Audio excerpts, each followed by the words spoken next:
Supreme Court of India 80টা junior court attendant cooking knowing post লৈছে।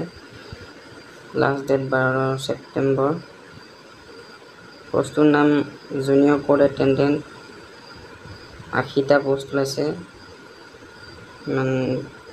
Basic pay লগাই salary হ'ব 21,700। Supreme Court of India helpline number দিয়া আছে। তাৰপিছত এজ লিমিট 18 বছৰৰ পৰা 27 বছৰৰ ভিতৰত হ'ব লাগিব। তাৰপিছত এজ ৰিলেক্সেশ্যন আছে ST OBC। Education qualification matric pass কৰা হ'ব লাগিব। তাৰপিছত 1 year 1 বছৰ কুকিং আৰু কালিনেৰী আৰ্টছৰ যিকোনো কলেজৰ পৰা পাছ কৰা হ'ব লাগিব।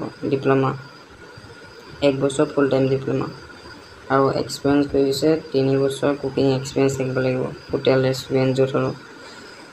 এপ্লিকেশ্যন 400 টকা জেনেৰেলবোৰৰ কাৰণে, জেনেৰেল OBC MOBC সেইবোৰৰ কাৰণে। তাৰপিছত 200 টকা ST SC ফিজিকেলি হেণ্ডিকেপ সেইবোৰ কাৰণে। এপ্লাই কৰিব পাৰিব supreme Court of India recruitment পৰ্টেলত অফিচিয়েল ৱেবছাইটত গৈ কৰিব পাৰিব। আৰু যদি ভিডিঅ'টো চাই ভাল পালে ছাবস্ক্ৰাইব কৰি দিব।